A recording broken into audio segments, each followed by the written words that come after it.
राधा स्वामी जी। बाणी बाणी शेख फरीद साहिब जी। आज की सत्संग वीडियो का विषय है सद्गुरु के प्रति प्रेम को कैसे बढ़ाया जाता है, प्रेम और ध्यान क्या है। तो चलिए इसी विषय के संदर्भ में आज की सत्संग वीडियो आरंभ करते हैं।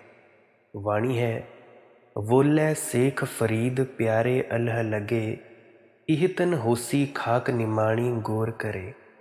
गुरु प्यारी सत्कारयोग साथ संगत जी। प्रेम और ध्यान दो शब्द जिसने ठीक से समझ लिए उसे धर्मों के सारे रास्ते समझ में आ गए। दो ही मार्ग हैं, एक मार्ग है प्रेम का हृदय का, एक मार्ग है ध्यान का भजन करने का बुद्धि का। ध्यान के मार्ग पर बुद्धि को शुद्ध करना है, भजन के मार्ग पर बुद्धि को शुद्ध करना है। इतना शुद्ध कि बुद्धि शेष ही न रह जाए, शून्य हो जाए। प्रेम के मार्ग पर हृदय को शुद्ध करना है, इतना शुद्ध कि हृदय खो जाए, प्रेमी खो जाए। दोनों ही मार्गों से शून्य की उपलब्धि करनी है, मिटना है। अपने अंदर से मैं अहंकार को मिटाना है। कोई विचारों को काट काट कर मिटेगा, कोई वासनाओं को काट काट कर मिटेगा। प्रेम है वासना से मुक्ति, ध्यान है, भजन है, विचारों से मुक्ति। दोनों ही तुम्हें मिटा देंगे और जहाँ तुम नहीं हो वही परमात्मा है। ध्यानी ने परमात्मा के लिए अपने शब्द घड़े हैं, सत्य, मोक्ष, निर्वाण। प्रेमी ने अपने शब्द गढ़े हैं। परमात्मा प्रेमी का शब्द है, सत्य ध्यानी का शब्द है। पर भेद शब्दों का है, ध्यान रखना। इशारा एक की ही तरफ है। जब तक दो हैं तब तक संसार है, जैसे ही एक बचा संसार खो गया। शेख फरीद जी प्रेम के पथिक हैं और जैसा गीत बाबा फरीद ने गाया है वैसा किसी ने नहीं गाया। संत कबीर भी प्रेम की बात करते हैं लेकिन ध्यान की भी बात करते हैं। बाबा दादू भी प्रेम की बात करते हैं लेकिन ध्यान की बात को बिल्कुल भूल नहीं जाते। बाबा नानक भी प्रेम की बात करते हैं लेकिन वह ध्यान से मिश्रित है। शेख फरीद जी ने शुद्ध प्रेम के गीत गाए हैं, ध्यान की बात ही नहीं की, प्रेम में ही ध्यान जाना है। इसीलिए प्रेम की इतनी शुद्ध कहानी कहीं और ना मिलेगी। शेख फरीद जी खालिस प्रेम है। प्रेम को समझ लिया तो बाबा फरीद जी को समझ लिया, फरीद को समझ लिया तो प्रेम को समझ लिया। प्रेम के संबंध में कुछ बातें मार्ग सूचक होंगी, उन्हें पहले ध्यान में ले लें। पहली बात, जिसे तुम प्रेम कहते हो बाबा फरीद उसे प्रेम नहीं कहते। तुम्हारा प्रेम तो प्रेम का धोखा है, वह प्रेम है नहीं, सिर्फ प्रेम की नकल है, नकली सिक्का है। और इसीलिए तो उस प्रेम से सिवाय दुख के तुमने कुछ और जाना नहीं। कल ही एक स्त्री मुझसे पूछती थी कि प्रेम में बड़ा दुख है, आप क्या कहते हैं। जिस प्रेम को तुमने जाना है उसमें बड़ा दुख है, इसमें कोई शक नहीं। लेकिन वह प्रेम के कारण नहीं है, वह तुम्हारे कारण है। तुम ऐसे पात्र हो कि अमृत भी विष हो जाता है। तुम अपात्र हो इसीलिए प्रेम भी विषाक्त हो जाता है। फिर उसे तुम प्रेम कहोगे तो बाबा फरीद को समझना बहुत मुश्किल हो जाएगा, क्योंकि फरीद जी तो प्रेम के आनंद की बात करेंगे, प्रेम का नृत्य और प्रेम की समाधि और प्रेम में ही परमात्मा को पाएंगे। और तुमने तो प्रेम में दुख ही दुख जाना है, चिंता, कलह, संघर्ष ही जाना है। प्रेम में तो तुमने एक तरह की विकृत दशा ही जानी है। प्रेम को तुमने नरक की तरह जाना है। तुम्हारे प्रेम की बात ही नहीं हो रही है। जिस प्रेम की फरीद जी बात कर रहे हैं वह तो तभी पैदा होता है जब तुम मिट जाते हो। तुम्हारी कब्र पर उगता है फूल उस प्रेम का। तुम्हारी राख से पैदा होता है वह प्रेम। तुम्हारा प्रेम तो अहंकार की सजावट है। तुम प्रेम में दूसरे को वस्तु बना डालते हो। तुम्हारे प्रेम की चेष्टा में दूसरे की मालकियत है। तुम चाहते हो तुम जिसे प्रेम करो वह तुम्हारी मुट्ठी में बंद हो, तुम मालिक हो जाओ। दूसरा भी यही चाहता है। तुम्हारे प्रेम के नाम पर मालकियत का संघर्ष चलता है। परंतु जिस प्रेम की बात बाबा फरीद कर रहे हैं वह ऐसा प्रेम है जहां तुम दूसरे को अपनी मालकियत दे देते हो, जहां तुम स्वेच्छा से समर्पित हो जाते हो, जहां तुम कहते हो तेरी मर्जी तो तेरी मर्जी, संघर्ष का तो कोई सवाल ही नहीं है। निश्चित ही ऐसा प्रेम दो व्यक्तियों के बीच नहीं हो सकता। ऐसा प्रेम दो समस्थिति में खड़ी हुई चेतनाओं के बीच नहीं हो सकता। ऐसे प्रेम की छोटी मोटी झलक शायद सद्गुरु के पास मिले, पूरी झलक तो परमात्मा के पास ही मिलेगी। ऐसा प्रेम पति पत्नी का नहीं हो सकता, मित्र मित्र का नहीं हो सकता। दूसरा जब तुम्हारे ही जैसा है तो तुम कैसे अपने को समर्पित कर पाओगे? संदेह पकड़ेगा मन को, हजार डर पकड़ेंगे मन को।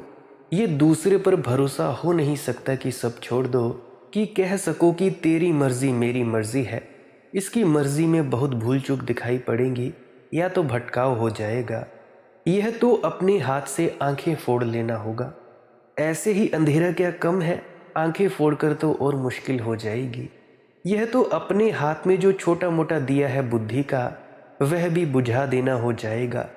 यह तो निर्बुद्धि में उतरना होगा, यह संभव नहीं है। देखो, मनुष्य और मनुष्य के बीच प्रेम सीमित ही होगा। तुम छोड़ोगे भी तो स्पर्श छोड़ोगे। तुम अगर थोड़ी दूसरे को मालकियत भी दोगे तो पूरी ना दोगे, थोड़ा बचा लोगे, लौटने का उपाय रहे। अगर कल वापस लौटना पड़े, समर्पण को इनकार करना पड़े तो तुम लौट सको। ऐसा न हो कि लौटने की जगह न रह जाए। तुम सीढ़ी को मिटा ना दोगे, लगाए रखोगे। साधारण प्रेम बेशर्त नहीं हो सकता, अनकंडीशनल नहीं हो सकता। और प्रेम जब तक बेशर्त ना हो तब तक प्रेम ही नहीं होता।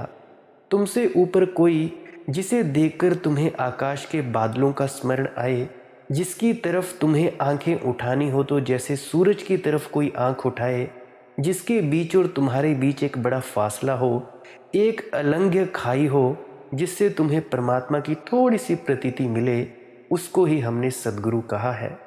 गुरु पूर्व की अनूठी खोज है। पश्चिम इस रस से वंचित रह गया है, उसे गुरु का कोई पता नहीं है। हाँ, कुछ कुछ व्यक्तियों को छोड़कर वह आयाम जाना ही नहीं पश्चिम ने।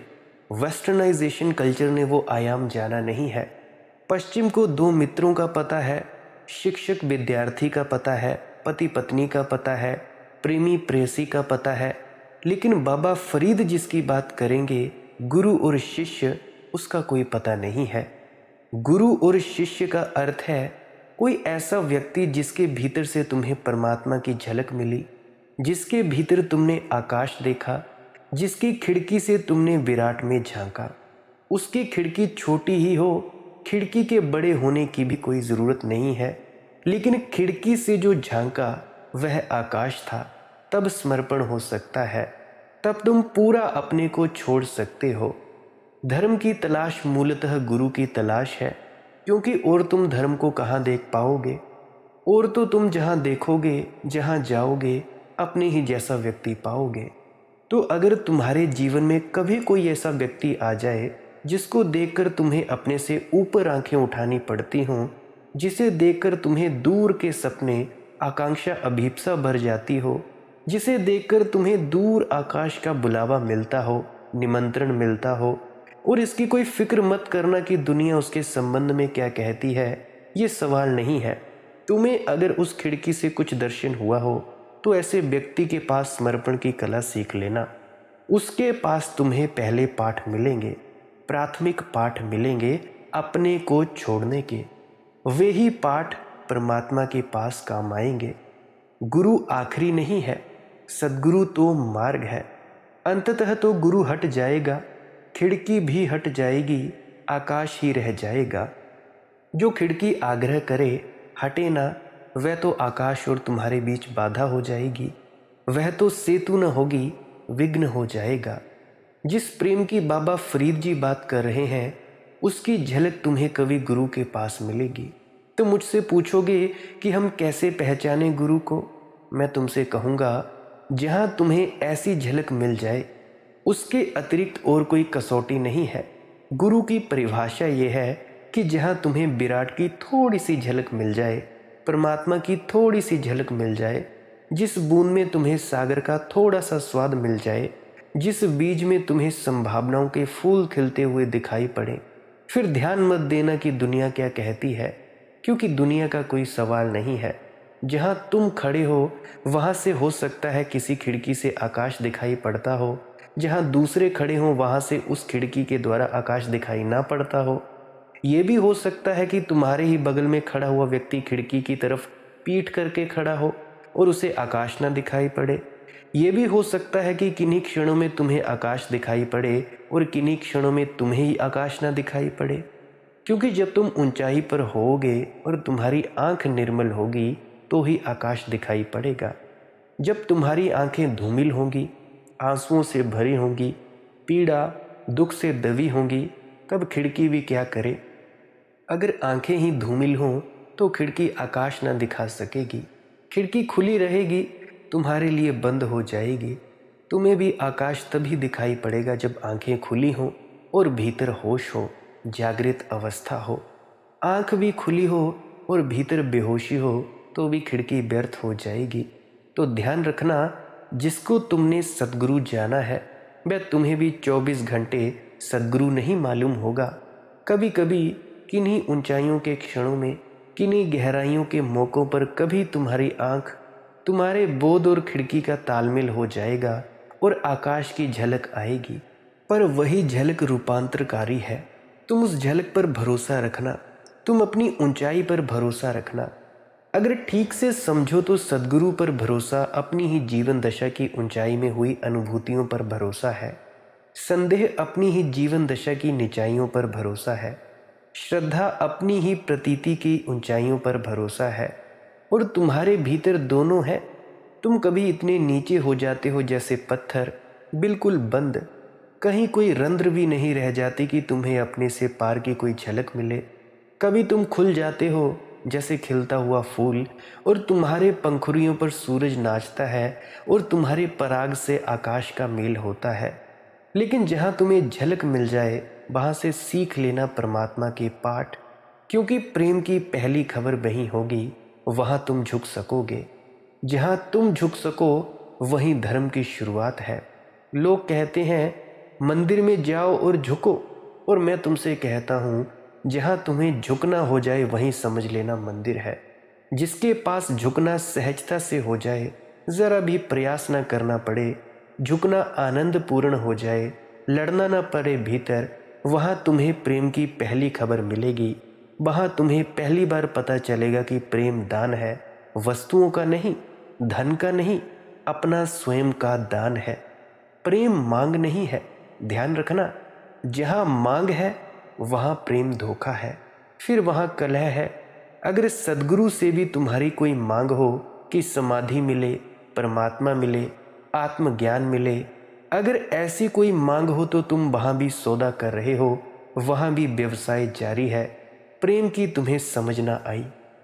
सद्गुरु के पास कोई मांग नहीं है। तुम सद्गुरु को धन्यवाद देते हो कि उसने तुम्हारे समर्पण को स्वीकार कर लिया। फिर समाधि तो छाया की तरह चली आती है। जहाँ समर्पण है वहाँ समाधि आ ही जाएगी, निश्चित ही आ जाएगी। उसके विचार की कोई ज़रूरत नहीं है। विचार किया रुक जाएगी, असंभव हो जाएगी। मेरी पत्नी कुछ ही दिन पहले ध्यान करने लगी थी। बहुत ही ज़्यादा ध्यान की उच्चतम ऊंचाइयों में पहुंचने लगी थी, ध्यान की गहराइयों में उतरने लगी थी। तो अभी कल ही मुझसे फरमा रही थी कि अब मेरा ध्यान लगता नहीं। वो क्यों नहीं लगता अब उसका ध्यान? क्योंकि विचार आ गया बीच में कि अब मुझे पहले जैसा अनुभव क्यों नहीं होता। विचार किया तो रुक जाती है समाधि, क्योंकि विचार से ही खबर मिल जाएगी कि समर्पण नहीं है। और तुम्हारा मन इतना चालाक है, कानूनी है, गणित से भरा है कि तुम्हें पता ही नहीं रहता कि वह किस तरह का धोखा देता है। देखो, प्रेम दुस्साहस है। वह ऐसी छलांग है जिसमें तुम कल का विचार नहीं करते। जब तुम जाते हो तो तुम पूरे ही साथ जाते हो, या नहीं जाते, क्योंकि आधा आधा क्या जाना। ऐसे तो तुम ही कटोगे और मुश्किल में पड़ोगे।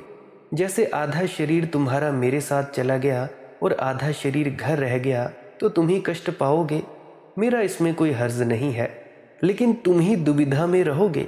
या तो पूरे घर रह जाओ या पूरे मेरे साथ चल पड़ो। ज़रा सी भी मांग हो खंडित हो गए। तुमने कभी ख्याल किया, जहाँ भी मांग आती है वहीं तुम छोटे हो जाते हो। जहाँ मांग नहीं होती, सिर्फ दान होता है, वहाँ तुम भी विराट होते हो। जब तुम्हारे मन में कोई मांगने का भाव ही नहीं उठता, तब तुम में और परमात्मा में क्या फासला है। इसीलिए तो बुद्ध पुरुषों ने निर्वासना को सूत्र माना कि जब तुम्हारी कोई वासना ना होगी, तब परमात्मा तुम में अवतरित हो जाएगा। परमात्मा तुम में छिपा ही है, केवल वासनाओं के बादलों में घिरा है। सूरज मिट नहीं गया है, सिर्फ बादलों में घिरा है। वासना के बादल हट जाएंगे, तुम पाओगे सूरज सदा सदा से मौजूद था। सद्गुरु के पास प्रेम का पहला पाठ सीखना, वे शर्त होकर सीखना, झुकना और अपने को मिटाना सीखना। मांगना मत। मन बहुत मांग किए चला जाएगा, क्योंकि मन की पुरानी आदत है। मन भिखमंगा है। सम्राट का मन भी भिखारी है, वह भी मांगता है। आत्मा सम्राट है, वह मांगती नहीं है। जिस दिन तुम प्रेम में इस भांति अपने को दे डालते हो कि कोई मांग की रेखा भी नहीं होती, उसी क्षण तुम सम्राट हो जाते हो। प्रेम तुम्हें सम्राट बना देता है। प्रेम के बिना तुम भिखारी हो, वही तुम्हारा दुख है। दूसरी बात, जब बाबा फरीद प्रेम की बात करते हैं तो प्रेम से उनका अर्थ है प्रेम का विचार नहीं, प्रेम का भाव। और उन दोनों में बड़ा फर्क है। तुम जब प्रेम भी करते हो तब तुम सोचते हो कि तुम प्रेम करते हो। ये हृदय का सीधा संबंध नहीं होता, उसके बीच में बुद्धि खड़ी होती है। मेरे पास लोग आते हैं, कॉल पर आते हैं, कहते हैं कि हमारा किसी से प्रेम हो गया है। मैं कहता हूँ, ठीक से कहो, सोचकर कहो। वे थोड़े चिंतित हो जाते हैं। वे कहते हैं, हम सोचते हैं कि प्रेम हो गया है, पक्का नहीं हुआ कि नहीं, लेकिन ऐसा विचार आता है कि प्रेम हो गया है। प्रेम का कोई विचार आवश्यक है? तुम्हारे पैर में कांटा गड़ता है तो तुम्हारा बोध सीधा होता है कि पैर में पीड़ा हो रही है। ऐसा थोड़ी तुम कहते हो कि हम सोचते हैं कि शायद पैर में पीड़ा हो रही है, दर्द हो रहा है। सोच विचार को छेद देता है कांटा, आर पार निकल जाता है। जब तुम आनंदित होते हो तो क्या तुम सोचते हो कि तुम आनंदित हो रहे हो, या कि तुम सिर्फ आनंदित होते हो? जब तुम दुखी होते हो, कोई प्रियजन चल वसा, छोड़ दी देह, मरघट पर विदा कराए, जब तुम रोते हो तब तुम क्या सोचते हो कि दुखी हो रहे हो या कि दुखी होते हो? दोनों में फर्क है। अगर सोचते हो कि दुखी हो रहे हो या नहीं हो रहे हो, शायद दिखावा होगा। समाज के लिए आंसू भी गिराने पड़ते हैं, दूसरों को दिखाने के लिए हंसना भी पड़ता है, प्रसन्न भी होना पड़ता है, दुखी भी होना पड़ता है, लेकिन तुम्हारे भीतर कुछ भी नहीं हो रहा है। लेकिन जब तुम्हारे भीतर दुख हो रहा है तो विचार बीच में माध्यम नहीं होता, ये सीधा साधा होता है। जब दुख है तो दुख है, इसमें क्या सोचना। जब तुम्हें दर्द हो रहा है पीठ में, कभी कभी पीठ अकड़ जाती है, तब क्या तुम सोचते हो कि मेरी पीठ में दर्द है? तुम ये नहीं सोचते, तुम बस उस दर्द को महसूस करते हो। बस इतना सा ही सरल वक्तव्य है। बाबा फरीद जब प्रेम की बात करें तो याद रखना, ये सोच विचार वाला प्रेम नहीं है, ये पागल प्रेम है, ये भाव का प्रेम है। और जब भाव से तुम्हें कोई बात पकड़ लेती है तो तुम्हारे जड़ों से पकड़ लेती है। विचार तो वृक्षों में लगे पत्तों की भांति है, भाव वृक्ष के नीचे छिपी हुई जड़ों की भांति है। छोटा सा बच्चा भी जन्मते ही भाव में समर्थ होता है, विचार में समर्थ नहीं होता। विचार तो बाद का प्रशिक्षण है, सिखाना पड़ता है। स्कूल, कॉलेज, यूनिवर्सिटी, संसार, अनुभव, तब विचार करना सीखता है। लेकिन भाव तो पहले क्षण से ही करता है। अभी अभी पैदा हुए बच्चे को भी गौर से देखो तो तुम पाओगे भाव से आंदोलित होता है। अगर तुम प्रसन्न हो और आनंद से उसे तुमने छुआ है तो वह भी पुलकित होता है। अगर तुम उपेक्षा से भरे हो और तुम्हारा स्पर्श में प्रेम की ऊष्मा नहीं है तो वह तुम्हारे हाथ से अलग हटना चाहता है, वह तुम्हारे पास नहीं आना चाहता। अभी सोच विचार कुछ भी नहीं है, अभी मस्तिष्क के तंतु तो निर्मित होंगे, अभी तो ज्ञान स्मृति बनेंगे, तब वह जानेगा कौन अपना है कौन पराया है। अभी वह अपना पराया नहीं जानता। अभी तो जो भाव के निकट है वह अपना है, जो भाव के निकट नहीं वह पराया है। फिर तो वह जो अपना है उसके प्रति भाव दिखाएगा, जो अपना नहीं है उसके प्रति भाव को काट लेगा। अभी स्थिति बिल्कुल उल्टी है। इसीलिए तो छोटे बच्चे में निर्दोषता का अनुभव होता है और जीसस जैसे व्यक्तियों ने कहा है कि जो छोटे बच्चों की भांति होगा वही मेरे परमात्मा के राज्य में प्रवेश कर सकेंगे। बाबा फरीद का प्रेम भाव का प्रेम है और भाव तो तुम बिल्कुल ही भूल गए हो। तुम जो भी करते हो वह मस्तिष्क से चलता है, हृदय से तुम्हारे संबंध खो गए हैं। तो थोड़ा सा प्रशिक्षण ज़रूरी है हृदय का। मेरे पास लोग आते हैं, उनसे मैं कहता हूँ कि थोड़ा तुम हृदय को भी जगाओ। कभी आकाश में घूमते हुए गुजरते हुए बादलों को देखकर नाचो भी, जैसा मोर नाचता है। बादल घुमड़ घुमड़ कर आने लगे, ऐसे क्षण में तुम बैठे क्या कर रहे हो? बादलों ने घूंगर बजा दिए, ढोल पर थाप दे दी, तुम बैठे क्या कर रहे हो? नाचो। पक्षी गीत गाते हैं, सुर में सुर मिलाओ। वृक्ष में फूल खिलते हैं, तुम भी प्रफुल्लित हो जाओ। थोड़ा चारों तरफ जो विराट फैला है, जिसके हाथ अनेक अनेक रूपों में तुम्हारे करीब आए हैं, कभी फूल, कभी सूरज की किरण, कभी पानी की लहर, इससे थोड़ा भाव का नाता तो जोड़ो। बैठे सोचते मत रहो इंद्रधनुष आकाश में खिले, तो तुम ये मत सोचो कि इंद्रधनुष की फिजिक्स क्या है, कि ये प्रकाश प्रिज्म से गुजरकर 7 रंगों में टूट जाता है। ऐसे ही पानी के करों से गुजरकर सूरज की किरणें 7 रंगों में टूट गई हैं। इस मूर्ता में मत पड़ो, इस पांडित्य से तुम वंचित ही रह जाओगे। इंद्रधनुष का सौंदर्य खो जाएगा, हाथ में फिजिक्स की किताब रह जाएगी जिसमें कोई भी इंद्रधनुष नहीं है। तुम इसके रहस्य को अनुभव करो, तुम किसी सिद्धांत से इसे समझने मत चलो। इंद्रधनुष आकाश में खिला है, तुम्हारे भीतर भी इंद्रधनुष को खिलने दो। तुम भी ऐसे ही रंग बिरंगे हो जाओ। थोड़ी देर को तुम्हारी बेरंग जिंदगी में रंग उतरने दो। चारों तरफ से परमात्मा बहुत रूपों में हाथ फैलाता है, लेकिन तुम अपना हाथ फैलाते ही नहीं, नहीं तो मिलन हो जाए। और यही प्रशिक्षण होगा, यहीं से तुम जागोगे और धीरे धीरे तुम्हें पहली दफे पता चलेगा भेद कि विचार का प्रेम क्या है, भाव का प्रेम क्या है। विचार का प्रेम सौदा ही बना रहता है, क्योंकि विचार चालाक है। विचार यानी गणित, विचार यानी तर्क। विचार के सामने तुम निर्दोष हो नहीं पाते। विचार ही तो व्यभिचार है। भाव निर्दोष होता है, भाव का कोई व्यभिचार नहीं है। और विचार के कारण तुम कभी सहजता, सरलता, समर्पण इसका अनुभव नहीं कर पाते, क्योंकि विचार कहता है सजग रहो, सावधान, कोई धोखा ना दे जाए। चाहे विचार तुम्हें सब धोखों से बचा ले, लेकिन विचार ही अंततः धोखा दे देता है। और भाव के कारण शायद तुम्हें बहुत धोखे खाने पड़े हों, लेकिन जिसने भाव पा लिया उसने सबका सब पा लिया। शेख फरीद जी जिस प्रेम की बात करेंगे वह भाव है, और तुम्हें उसकी थोड़ी सी सीख लेनी पड़ेगी। और सीख कठिन नहीं है, किसी विश्वविद्यालय में भर्ती होने की ज़रूरत नहीं है। अच्छा ही है कि भाव को सिखाने का कोई उपाय नहीं है, नहीं तो संस्थाएं उसको भी सिखा देती और खराब कर देती। अगर निर्दोषता को सिखाने के लिए भी कोई व्यायामशालाओं जैसी जगह होती तो वहाँ निर्दोषता भी सिखा दी जाती, तुम उसमें भी पारंगत हो जाते और तब तुम उससे भी वंचित हो जाते। बहुत से कमेंट्स आते हैं, बहुत से मैसेजेस आते हैं जहाँ पे व्यक्ति मुझे कहते हैं कि हम अनपढ़ हैं, बेपढ़े लिखे लोग हैं। तो भैया मुझे भी कौन से पढ़े लिखे लोगों की ज़रूरत है, मुझे बस अनपढ़ गंवार, जिसको तुम अनपढ़ गंवार कहते हो, मुझे वैसे ही लोग चाहिए।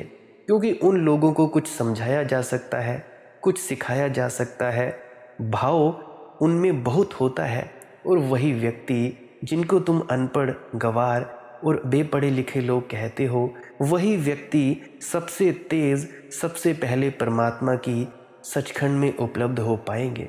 क्योंकि विचार है ही नहीं, सोचेंगे क्या? जिसने 4 क्लासें पढ़ी ही नहीं, वो क्या सोचेंगे परमात्मा के संबंध में?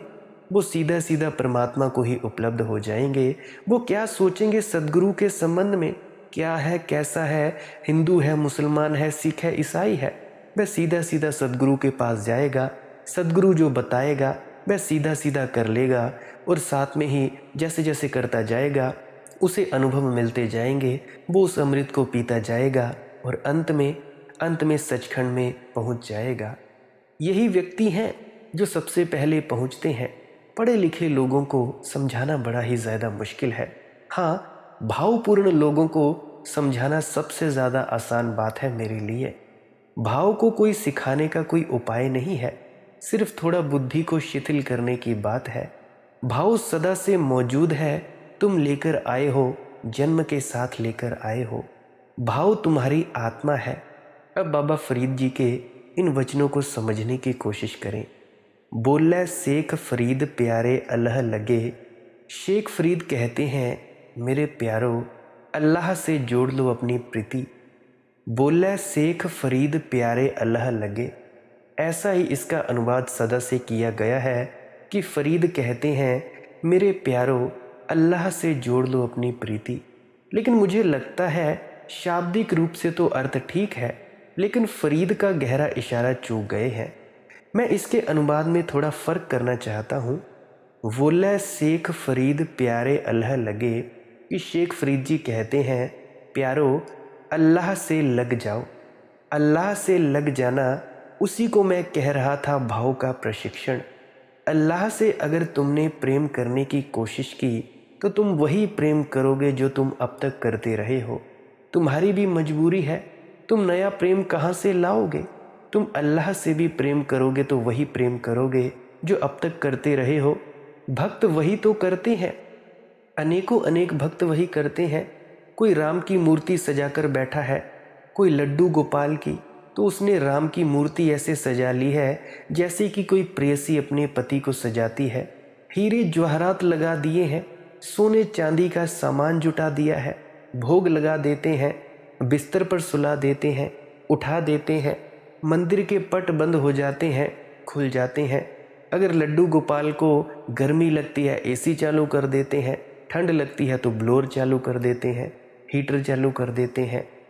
अगर तुमने परमात्मा को पिता की तरह देखा तो तुम उसकी सेवा में वैसे ही लग जाओगे जैसे तुम्हें अपने पिता की सेवा में लगना चाहिए। अगर तुमने परमात्मा को प्रेयसी के रूप में देखा जैसे सूफियों ने देखा है तो तुम उसके गीत वैसे ही गाने लगोगे जैसे लैला ने मजनू के गाए। लेकिन इन सब से तुमने जो प्रेम जाना उसी को तुम परमात्मा पर आरोपित कर रहे हो। नए प्रेम का आविर्भाव नहीं हो रहा है। इसीलिए तो हजारों भक्त हैं, लेकिन कभी कोई एकाध भगवान को उपलब्ध होता है, क्योंकि तुम्हारी भक्ति तुम्हारे ही प्रेम की पुनरुक्ति होती है। अगर तुम्हारे प्रेम से ही परमात्मा मिलता होता तो कभी का मिल गया होता। तुम फिर से परमात्मा से ही वे रिश्ते नाते बना लेते हो जो तुमने आदमियों से बनाए थे। तुम उससे भी वही बातें करने लगते हो जो तुमने आदमियों से भी कही थी। तुम किसी के प्रेम में पड़ गए थे, तुमने कहा था तुमसे सुंदर कोई भी नहीं। अब तुम परमात्मा से यही कहते हो कि तू पतित पावन, ऐसा है वैसा है। तुम वही बातें कर रहे हो, शब्द वासे हैं, उधार हैं। इसीलिए मैं बाबा फरीद के वचन का अर्थ करता हूँ, प्यारे अल्लाह लगे, तू अल्लाह से लग जा। अब इसका क्या अर्थ होगा? अल्लाह से लग जाना वही अर्थ होगा कि चारों तरफ अस्तित्व ने घेरा हुआ है, अल्लाह तुझे घेरे ही हुए है, तू ही अलग थलग है। अल्लाह तो लगा हुआ ही है, तू भी लग जा। अल्लाह ने तो तुझे ऐसे ही घेरा है जैसे मछली को सागर ने घेरा हो। अल्लाह तो तुझसे लगा ही हुआ है, क्योंकि अल्लाह ना लगा हो तो तू बच ही ना सकेगा। एक क्षण ना जिएगा, सांस भी ना चलेगी, हृदय भी ना धड़केगा। वह तो अल्लाह तुझसे लगा है, इसीलिए तू धड़कता है, चलता है, श्वास है, जीवन है। तू गलत भी हो जाए तो भी अल्लाह लगा हुआ है, चोर भी हो जाए, हत्यारा भी हो जाए तो भी अल्लाह लगा हुआ है, क्योंकि अल्लाह के बिना हत्यारा भी सांस ना ले सकेगा, चोर का हृदय भी ना धड़केगा। बुरे हो या भले अल्लाह चिंता नहीं करता, वह लगा ही हुआ है, हमारे पास में ही है। असली सवाल अब ये है कि हम भी उससे कैसे लग जाएं जैसे वह हमसे लगा है बेशर्त। कहता नहीं कि तुम अच्छे हो कि तुम्हारे भीतर सांस लूँगा, साधु हो तो हृदय धड़केगा, असाधु हो तो बंद। कानून के खिलाफ गए, दाएं चले बाएं नहीं चले सड़क पर, अब श्वास न चलेगी। अल्लाह अगर ऐसा कंजूस होता तो सिर्फ साधुओं में धड़कता, असाधुओं ने न धड़कता तो संसार बड़ा बेरौनक हो जाता। तो राम ही राम होते, रावण दिखाई ना पड़ते। और तुम सोच सकते हो, राम ही राम हो तो कैसी बेरौनक हो जाएगी दुनिया। लिए अपना अपना धनुष खड़े हैं, मारने तक को कोई नहीं जिसको बाण मारे। सीता जी खड़ी हैं, कोई चुराने वाला नहीं है। राम कथा आगे बढ़ती नहीं ना। परमात्मा राम में भी सांस ले रहा है, रावण में भी, और जरा भी पक्षपाती नहीं है, दोनों में लगा हुआ है। परमात्मा बेशर्त, बिना शुभ अशुभ का विचार किए, तुम्हारी योग्यता अयोग्यता का बिना विचार किए तुम्हारे साथ है। तुम उसके साथ नहीं हो। सागर तो तुम्हारे साथ है, तुम उससे लड़ रहे हो। बोले शेख फरीद प्यारे अल्लाह लगे। फरीद जी कहते हैं, प्यारो अल्लाह से लग जाओ वैसे ही जैसा अल्लाह तुमसे लगा है। हिंदुओं के अल्लाह से मत लगना, मुसलमान के अल्लाह से मत लगना, नहीं तो शर्त हो जाएगी। मंदिर के अल्लाह से मत लगना, मस्जिद के अल्लाह से मत लगना, गुरुद्वारे के अल्लाह से मत लगना, या गिरजे के अल्लाह से मत लगना, नहीं तो शर्त हो जाएगी। जैसे वह बेशर्त लगा है, न पूछता है कि तुम हिंदू हो, न पूछता है कि तुम मुसलमान हो, न पूछता है कि तुम जैन हो कि बौद्ध हो कि ईसाई हो, पूछता ही नहीं। न पूछता कि तुम स्त्री की पुरुष, न पूछता कि काले की गोरे, कुछ पूछता ही नहीं। बस तुमसे लगा है। ऐसे ही तुम भी मत पूछो कि तू मस्जिद का कि मंदिर का, कि तू कुरान का कि तू पुराण का, कि तू गोरे का कि काले का। तुम भी लग जाओ। मंदिर और मस्जिद के अल्लाह ने बड़ी मुसीबत खड़ी कर दी है। तुम उस अल्लाह को खोजो जो सब में व्याप्त है, सब तरफ मौजूद है, जिसने सब तरफ अपना मंदिर बनाया है। कहीं वृक्ष की हरियाली में, कहीं झरने के नाद में, कहीं पर्वत के एकांत में, कहीं बाजार के शोरगुल में। जिसने बहुत तरह से अपना मंदिर बनाया है। सारा जगत उसके ही मंदिर के स्तंभ है, सारा आकाश उसके ही मंदिर का चंदोवा है, सारा विस्तार उसकी ही भूमि है। तुम उस अल्लाह को पहचानना शुरू करो, इससे लगो। बोले शेख फरीद प्यारे अल्लाह लगे, इह तन होसी खाक निमाणी गौर करे। और इस शरीर से बहुत मत लगे रहो, क्योंकि जल्दी ही कब्र में सड़ेगा। यह शरीर तो खाक हो जाएगा और इसका घर निगोड़ी कब्र में जा बनेगा। इससे तुम ज़रूरत से ज़्यादा लग गए हो। जिससे लगना चाहिए उसे भूल गए, जिससे नहीं लगना था उससे चिपट गए। जो तुम्हारे जीवन का जीवन है उससे तुमने हाथ दूर कर लिए, और जो क्षण भर के लिए तुम्हारा विश्राम स्थल है, राह पर सराय में रुक गए हो रात भर। सराय को तो पकड़ लिया, अपने को छोड़ दिया है। यह शरीर इह तन होसी खाक, यह शरीर तो जल्दी खाक हो जाएगा। निमाणी गौर करे, और किसी निगोड़ी कब्र में इसका घर बन जाएगा। तुम इसे मत जकड़ो। अगर पकड़ना ही है तो जीवन के सूत्र को पकड़ लो। लहरों को क्या पकड़ते हो? पकड़ना ही है तो सागर को पकड़ो, क्योंकि लहरें तो तुम पकड़ भी ना पाओगे और मिट जाएंगी। तुम मुट्ठी बांध भी ना पाओगे और विसर्जित हो जाएंगी। लहरों को पकड़ना शरीर को पकड़ना है। शरीर तरंग है, 5 तत्वों की तरंग है। 5 तत्वों के इस विराट सागर में उठी एक बड़ी लहर है। 70 साल तक बनी रहती है, 80 साल तक बनी रहती है। पर विराट को देखकर 70-80 साल क्या है, क्षण भर भी नहीं है। जो समय तुमसे पहले हुआ और जो समय तुम्हारे बाद होगा, और उसे हिसाब में ले लो तो तुम जितने समय रहे वह ना के बराबर है। ये लहर है, इसको तो तुमने जोर से पकड़ लिया है, और जिसमें ये लहर उठी है उसको तुम भूल ही गए हो। जो आधार है वह भूल गया है, पत्तों पर भटक रहे हो। इह तन होसी खाक निमाणी गौर करे, आज मिलावा शेख। ये वचन मुझे बहुत प्यारा रहा है। ये बड़ा अनूठा है। इसे बहुत गौर से जाकर समझने की कोशिश करना। आज उस प्रीतम से मिलन हो सकता है शेख, यदि तू भावनाओं को काबू कर ले जो तेरे मन को बेचैन कर रही हैं। आज मिलावा शेख, आज मिलना हो सकता है तेरा। ये बड़ा क्रांतिकारी वचन है, क्योंकि साधारणतः तुम्हारे पंडित पुरोहित कहते हैं कि जन्मों जन्मों का पाप है, उसको काटना पड़ेगा तब मिलन हो सकेगा। और शेख कहता है आज मिलावा शेख, ये आज हो सकती है बात, इसी क्षण हो सकती है, इसको एक क्षण भी टालने की ज़रूरत नहीं है, क्योंकि परमात्मा उतना ही उपलब्ध है जितना कभी था और इतना ही सदा उपलब्ध रहेगा। उसकी उपलब्धि में रत्ती भर फर्क नहीं पड़ता। तुमने पाप किए कि पुण्य किए, इससे कोई फर्क नहीं पड़ता। तुम चाहे उंगली मार डाकू हो, चाहे संत कबीर हो, कोई रत्ती भर फर्क नहीं पड़ता। तुम जिस दिन भी उसके साथ लगने को राजी हो, उसका आलिंगन सदा ही उन्मुक्त था, आमंत्रण सदा ही था। तुम्हारे पाप बाधा ना बन सकेंगे, चाहे तुम चोर हो, उचक्के हो, चाहे तुम साधु हो, सन्यासी हो, व्यभिचारी हो, तुम्हारे पाप बाधा ना बन सकेंगे। तुम्हारे पाप तुम ही क्या हो, तुम्हारे पापों का कितना मूल्य हो सकता है।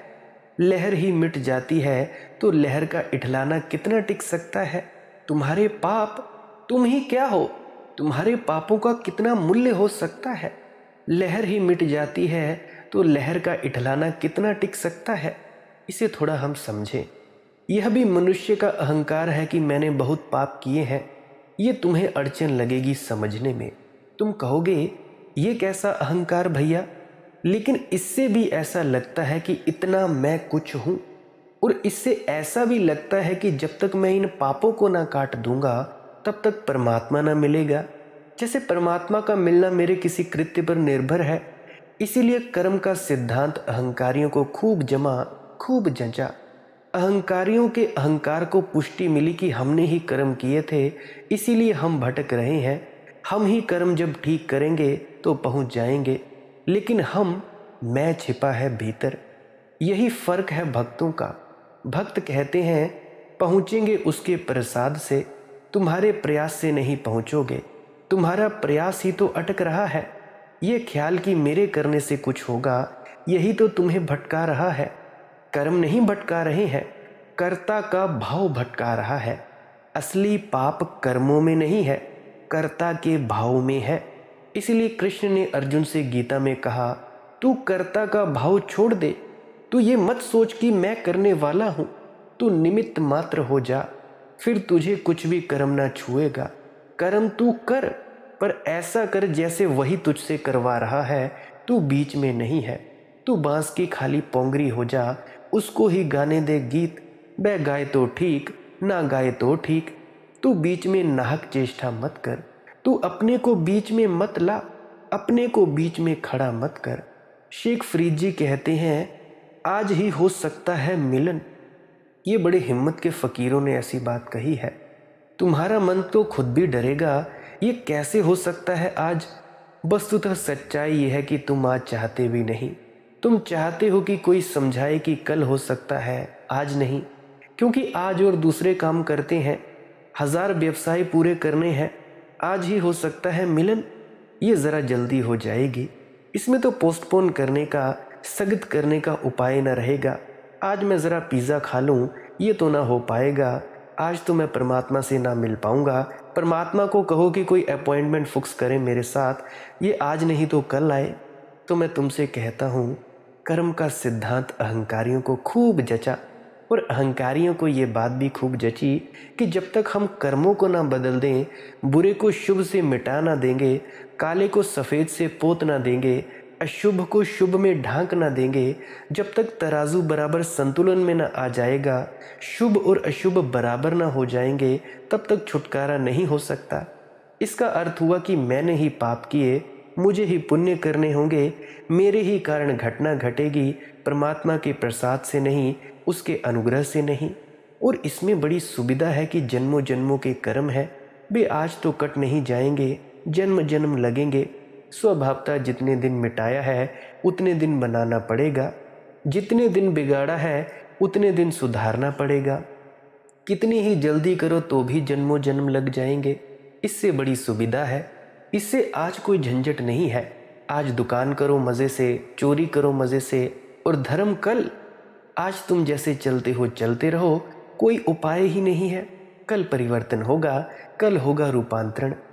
कल के ख्याल ने मनुष्य को अधार्मिक बनाया है। कल बड़ी सुविधा है, उसकी आड़ में हम अपने को छिपा लेते हैं। कल होगा, आज तो कुछ होना नहीं है, तो आज तो हम जो हैं हम रहेंगे जी। एकदम से तो क्रांति न हो जाएगी, तत्क्षण तो कुछ घट ना जाएगा। सिलसिला होगा, क्रमिक विकास होगा, विकास होते होते समय आएगा, तब कहीं घटना घटेगी। इस जन्म में तो होने वाला नहीं है, तो इस जन्म में जो कर रहे हो करते रहो और थोड़ी कुशलता से कर लो। समय जितनी देर मिला है और भोग लो, कहीं अगले जन्म में मुक्ति हो ही जाए। ऐसे पूर्व में जहाँ की पुनर्जन्म के सिद्धांत को, कर्म के सिद्धांत को बड़ी स्वीकृति मिली, अधर्म का बड़ा गहरा विस्तार हुआ। होना नहीं चाहिए था। अगर वस्तुतः लोगों ने इसीलिए स्वीकार किया था पुनर्जन्म का सिद्धांत कि वे धार्मिक थे, तो पूर्व में क्रांति हो जानी चाहिए थी। पूर्व में सूर्योदय हो जाता, नहीं हुआ। पूर्व जितना बेईमान है, पश्चिम में भी उतने बेईमान आदमी नहीं पाए जाते। और पूर्व जितना अनैतिक है और जितना भ्रष्ट है, वैसा भ्रष्टाचार और वैसी अनैतिकता भी कहीं नहीं पाई जाती। नास्तिक से नास्तिक और भौतिकवादी से भौतिकवादी मुल्कों में भी ऐसी अनीति नहीं है। कारण क्या होगा? पूर्व के पास सुविधा है, हमारे देशों के पास सुविधा है, हम टाल सकते हैं। उनके पास सुविधा नहीं है। यही जीवन सब कुछ है। अच्छा होना है तो यही जीवन है, बुरे होना है तो यही जीवन है। हमारे पास बहुत जीवन है, हमें कोई जल्दी नहीं है। पूर्व के मन में जल्दी नहीं है, इसीलिए जो चल रहा है चलने दो, जो हो रहा है होने दो। हम किसी त्वरा में नहीं है कि क्रांति अभी हो जाए। समय हमारे पास ज़रूरत से ज़्यादा है। आज नहीं होगा कल होगा, कल नहीं होगा तो परसों होगा। हमें बड़ा धीरज है। धीरज आड़ बन गई है। जहाँ जहाँ धीरज ज़्यादा हो जाता है, वहाँ क्रांति असंभव हो जाती है। अगर तुम्हें आज पता चल जाए कि आज ही हो सकती है ये बात, तो फिर तुम्हें दोष अपने को ही देना पड़ेगा। फिर तुम्हें साफ कर लेना होगा कि अगर टालना है तो तुम टालते हो, स्थगित करना है तो तुम ही स्थगित करते हो। परमात्मा आज राजी था, तब तुम्हें बड़ी बेचैनी होगी, तब तुम्हें कोई भी सांत्वना का उपाय न रह जाएगा। इसीलिए फरीद जी के वचन मैं कहता हूँ बड़े क्रांतिकारी हैं। आज मिलावा सेख, यानी आज हो सकता है मिलना सेख, देर उसकी तरफ से नहीं है। हमारे मुल्क में कहावत है, देर है अंधेर नहीं। मैं तुमसे कहता हूँ, ना तो देर है और ना ही अंधेर है। उसकी तरफ से कुछ भी नहीं है, तुम्हारी तरफ से दोनों है। उसकी तरफ से ना तो देर है और ना अंधेर है, तुम्हारी तरफ से देर भी है और इसीलिए अंधेर भी है। देर के आधार से ही अंधेर है। टालने की सुविधा है तो आज जैसी भी स्थिति है ठीक है, कल सब ठीक हो जाएगा। कल के सपने के आधार पर तुम आज के गंदे यथार्थ को टालते चले जाते हो। कल की आशा में आज की बीमारी झेल लेते हो, आज का नरक भोग लेते हो। कल स्वर्ग मिलेगा। आज मिलावा सेख, आज उस प्रीतम से मिलन हो सकता है। करना क्या है? बस एक छोटी सी बात करनी है। कुंजड़ियाँ मन मिचिंदड़ियाँ, ये जो मन में विचारों और भावों का शोरगुल मचा है, ये भर बंद हो जाए। कर्मों को नहीं बदलना है, सिर्फ विचारों को शांत करना है। कर्मों को बदलना तो असंभव है। कितने जन्म तुम्हारे हुए, कोई हिसाब है? उसमें क्या क्या तुमने नहीं किया, कोई हिसाब है? उस सबको बदलने बैठोगे तो ये कथा तो अंतहीन हो जाएगी। ये तो फिर कभी हो ही ना पाएगी। लेकिन बुद्ध हुए, महावीर हुए, फरीद हुए, बाबा नानक हुए, दादू दयाल जी हुए, संत कबीर जी हुए, इनके जीवन में क्रांति घटित होते हमने देखी। ये घटना घटी है तो इसके घटने का एक ही कारण हो सकता है कि जो हमने समझा है कि कर्म बदलने होंगे, ये भ्रांति है। सिर्फ विचार गिरा देने काफ़ी हैं। ऐसा समझो कि एक रात एक आदमी रात सपना देखता रहा कि उसने बड़ी हत्याएं की हैं, बड़ी चोरियां की हैं, बड़े व्यभिचार किए हैं, स्त्रियों के साथ सोया है या स्त्री पुरुषों के साथ सोई है, और वह बड़ा परेशान है अपने सपनों में कि अब इससे कैसे छुटकारा होगा। इतना उपद्रव कर लिया है, अब इस सबके विपरीत कैसे शुभ कर्म करूँगा। और तब तुम जाते हो, उसे हिलाकर जगा देते हो। आंख खुलती है, सपने खो गए। कर्म नहीं बदलने पड़ते, सपना टूट जाए बस। फिर वह खुद ही हंसने लगता है कि ये भी मैं क्या क्या सोच रहा था, ये क्या क्या हो रहा था, और मैं सोच रहा था कि इससे कैसे छुटकारा होगा, लेकिन सपना टूटते ही छुटकारा हो गया। तो गुरु प्यारी साध संगत जी, विचार तुम सभी के सपने हैं, कर्म ने नहीं बांधा है विचार ने। कर्म तो विचारों के सपनों के भीतर घट रहे हैं। अगर विचार टूट जाए, सपना टूट जाए, तुम जाग गए। सारे जन्म तुम्हारे जो हुए वह एक गहरा सपना था, एक दुखपूर्ण सपना था। उसको बदलने का कोई सवाल नहीं है, उसको मिटाने का भी कोई सवाल नहीं है। जागते ही वह नहीं पाया जाता है। शेख, यदि तू उन भावनाओं को काबू कर ले जो तेरे मन को बेचैन कर रही हैं, वे जो तेरे भाव, तेरे विचार और उनकी जो तरंगे और झंझावात और ऊहापोह तेरे भीतर मच रहा है, बस उसको तू शांत कर ले। उसको शांत करने के दो ढंग हैं। एक ढंग ध्यान है और दूसरा ढंग है प्रेम। ध्यान और प्रेम कैसे हमारे विचारों को मिटा देते हैं, इसके बारे में चर्चा हम कल की वीडियो में विस्तार पूर्वक करेंगे। आज के लिए बस इतना ही। अगर मेरे किसी मित्र या प्रियजन का कोई प्रश्न हो तो हाथ जोड़कर प्रार्थना है, पुरानी सत्संग वीडियोस को अवश्य सुने। आप जी को उन वीडियोस में प्रश्न का जवाब मिल जाएगा। अगर ना मिले फिर आप जी कमेंट सेक्शन में पूछ सकते हो, या आप जी इंस्टाग्राम, टेलीग्राम या फेसबुक पे सर्च कर सकते हैं मालिक की मौज, और वहाँ पे पूछ सकते हैं। और मेरी हाथ जोड़कर प्रार्थना है, आपके चरणों में प्रार्थना है कि भजन सिमरन अवश्य किया करें। भजन सिमरन करेंगे तभी आपके विचार शांत होंगे। इसके बारे में मैं और विस्तार पूर्वक कल की वीडियो में बताऊंगा। देखो, सिमरन और भजन करना है क्या? सिमरन है कुछ शब्दों का जाप करना। कुछ शब्दों का जाप क्यों करना है, कैसे करना है? चुपचाप चौकड़ी मारकर बैठना है, बिना हिले डुले। ज़्यादा हिलना डुलना नहीं है। अगर हिलते डुलते हो तो दीवार के साथ पीठ लगाकर बैठ जाएं या किसी भी चीज़ का सहारा ले लें। आंख बंद कर लें, सहजता से, आराम से। आंखों के बीच में अंधेरे की तरफ देखते रहें और अपना सिमरन या शब्दों का जाप चालू करें। फिर क्या होगा? तुम्हारे विचार धीरे धीरे मिटते जाएंगे और तुम्हारी आंखों के सामने कुछ नहीं होगा, अंधेरे की तरफ ही देखते जाओगे। जैसे ही विचार आएगा तुम सिमरन के शब्दों को दोहराओगे, इनके जाप को करोगे, और फिर क्या होगा? तुम्हारे वो बाहर के विचार हैं, जो तुम्हारा मन बाहर की तरफ भागता है, वो नहीं भागेगा। फिर क्या होगा? तुम्हारी आंखों के सामने या रोशनी दिखाई दे सकती है या तुम्हें शब्द धुन सुनाई दे सकती है। अगर नहीं सुनाई देती तो सुनाई दे सकती है। धीरे धीरे अभ्यास के बाद अगर सुनाई देती है तो और ज़्यादा सुनाई दे सकती है। और उसके बाद क्या करना है? उसके बाद भजन करना है। भजन करना क्या है? इस शब्द धुन को सुनना भी भजन करना है। शब्द धुन को सुनते वक्त जब आपका वक्त सिमरन का मुकर्रर खत्म हो जाए, मान लो 2 घंटे आपने शब्दों का जाप किया ताकि एकाग्रता बन जाए, और जब एकाग्रता बन जाए तब आपने धुन सुनने को शुरू करना है। धुन सुनते वक्त शब्दों का जाप नहीं करना है, किसी भी सद्गुरु के स्वरूप का ध्यान नहीं करना है। चुपचाप आंखों के बीच में देखते जाएं, आंखों के अंदर अंधेरे की तरफ देखते जाएं। कोई ज़्यादा बीच में कोई पॉइंट ढूंढने की कोशिश नहीं करनी है कि यहाँ तीसरी आंख है, यहाँ है। बस सहजता से आंख बंद ही रखनी है और आपने शब्द धुन को सुनना शुरू करना है। ये शब्द धुन एक ऐसा धागा है जिसे पकड़कर तुम और ऊपर जाते जाओगे, गहरे ध्यान में डूबते जाओगे और रूहानी मंडलों में प्रवेश करते जाओगे। ये है भजन और सिमरन करना। ध्यान रहे, भजन सिमरन करते वक्त आप जी को एक ही आसन में स्थिर रहना है। अगर ज़्यादा दर्द हो शरीर में तो आप जी अपना आसन बदल सकते हैं, पर बिना हिले डुले आपने एक ही आसन में रहना है। देखो, भजन का आसन आप जी को और बताया गया है और सिमरन का आसन बताया गया है, अलग अलग बताए गए हैं। फिर भी आप किसी भी आसन में जहाँ पे आपको सुविधाजनक लगे, सुखपूर्ण लगे, आप अपनी मौज से बैठ सकते हैं। अगर आपके शरीर में कोई भी दिक्कत है या परेशानी है, मेन मकसद है कि धुन को सुनना। धुन को सुनते सुनते, इस अनहद नाद को सुनते सुनते अपने भीतर चले जाना, अंतर्मुखी हो जाना। यह है भजन और सिमरन की प्रक्रिया।